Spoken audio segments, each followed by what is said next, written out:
नमस्कार, मैं राजेश श्री अरविंदो सोसाइटी की तरफ से आपका स्वागत करता हूं। हम आपको शिक्षा में शून्य निवेश नवाचार कार्यक्रम ZIA द्वारा संकलित रोचक नवाचार के बारे में बताएंगे। हम इनोवेटिव पाठशाला के अंतर्गत UP2 बोर्ड की कक्षा 1 की हिंदी विषय की पुस्तक के पाठ 8 रसोई में गृह कार्य परिवेश में व्यवहारिक शिक्षा का क्रियान्वयन इस वीडियो में हम देखेंगे। सबसे पहले प्रस्तुत पाठ रसोई का सारांश मैं आपको बताना चाहता हूँ।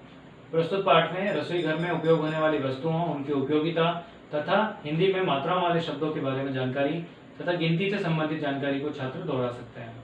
आइए हम बात करते हैं नवाचार की नवीनता के बारे में। यदि नवाचार की नवीनता की बात की जाए तो आसपास के परिवेश को ध्यान में रखते हुए शिक्षक विद्यार्थियों को गृह कार्य देते हैं, जो कि अभिभावकों की निगरानी में पूरा कराया जाता है, जिससे कि छात्र वर्तमान परिवेश में बदलते हुए क्रम में अपने विषय की समझ को बेहतर और विकसित कर सकते हैं। आइए हम बात करते हैं नवाचार के क्रियान्वयन के बारे में। प्रस्तुत पाठ को जब पढ़ाया जाता है, उसके निर्माण और व्याख्या कराई जाती है, तो इसकी व्याख्या कराने के बाद इसी से संबंधित गृह कार्य छात्रों को दिया जाता है, जिसे छात्र अपने घर में रसोई घर में उपयोग होने वाली वस्तुओं के नाम, उनकी उपयोगिता तथा जो गिनती है और हिंदी के मात्रा वाले शब्दों की जानकारी को पुनः अध्ययन के लिए दोहरा सकते हैं। आइए हम बात करते हैं नवाचार के क्रियान्वयन की अवधि के बारे में। तो ये मात्र 30 मिनट की होती है। यदि बात की जाए पूरे प्रबंधन की, तो जो तालिका बनवाई जाती है प्रस्तुत पाठ रसोई से संबंधित, उसकी तालिका के प्रति शिक्षकों की व्यवस्था उसके लिए करनी होती है। आइए हम बात करते हैं निर्देशों के बारे में। यदि निर्देशों की बात की जाए तो शिक्षकों को छात्रों को बताना होता है कि जो पाठ पढ़ाया जा रहा है, उसको पाठ को पढ़ाने के बाद, उसकी व्याख्या करने के बाद सभी छात्रों को बोला जाता है कि वे घर जाकर अपने घर में जो अभिभावक हैं उनके साथ ये सारी जानकारी उन्हें साझा करनी है, उन्हें बताना है कि आज विद्यालय में क्या क्या हुआ है, और उसके बाद अभिभावकों को बताना है कि आप हमारे घर में रसोई घर में जितनी भी वस्तुएं हैं उन सब के नाम उन्हें बताने हैं, उनकी उपयोगिता बतानी है और उनकी गिनती बतानी है कि वो कितने हैं। तो इस तरीके से छात्रों में इस प्रकार की जानकारी उनको भराई जाती है तालिका में।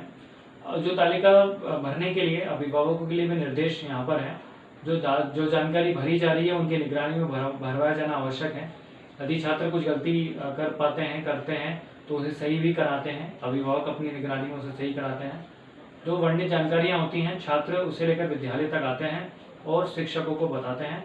शिक्षक उन्हें श्यामपट्ट पर लिखने के लिए कहते हैं। जो भी जानकारी आती है उसे छात्र श्यामपट्ट पर लिखते हैं तथा अपने विषय की समझ को बेहतर और विकसित कर पाते हैं।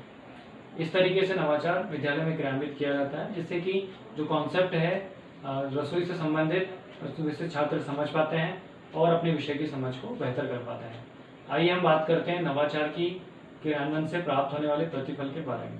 छात्र 1 से लेकर 20 तक की जो संख्या है उनके बारे में समझ पाते हैं और उनका कहीं ना कहीं दैनिक जीवन में उपयोग भी वे कर पाते हैं। जैसे कि लड़कों की संख्या ज़्यादा है विद्यालय में या फिर लड़कियों की संख्या ज़्यादा है, तो इस तरीके से उन्हें पता चल पाता है गिनतियों का उनके दैनिक जीवन में कितना उपयोग है। यदि बात की जाए NCF 2005 के उद्देश्यों की, तो ये छात्रों की आवाज़ और उनके अनुभव को प्राथमिकता देता है और उसकी जो सहभागिता उसमें जो अत्यंत आवश्यक है, इसीलिए NCF 2005 के उद्देश्यों की पूर्ति भी करता है। विशेष आवश्यकता वाले छात्र भी अपनी बहु इंद्रियों के माध्यम से कॉन्सेप्ट की समझ को बेहतर कर सकते हैं और इसे लंबे समय तक याद रख सकते हैं। उत्तर प्रदेश के पाठ्यक्रम के अनुसार इसे अगस्त माह में ही पढ़ाया जाना चाहिए।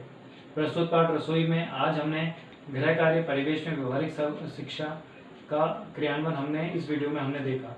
इस पाठ में और भी कई सारे नवाचारों का क्रियान्वयन किया जा सकता है। हम आशा करते हैं इस वीडियो को देखने के बाद इस नवाचार तकनीक को आप अपने विद्यालय में या कक्षा में अवश्य ही क्रियान्वित करेंगे। इस तरीके की कई और दिलचस्प नवाचार हम आपके समक्ष लाते रहेंगे। आपसे अनुरोध है आप हमारा YouTube चैनल जरूर सब्सक्राइब करें। यदि इस वीडियो को आप फेसबुक पर देख रहे हैं तो हमारा पेज ZIA जरूर लाइक करें। इस वीडियो में डिस्क्रिप्शन में एक लिंक दिया गया है, जिस पर क्लिक कर आप इनोवेटिव पाठशाला ऐप डाउनलोड कर सकते हैं। इस वीडियो को देखने और लाइक करने के लिए आपका बहुत बहुत धन्यवाद।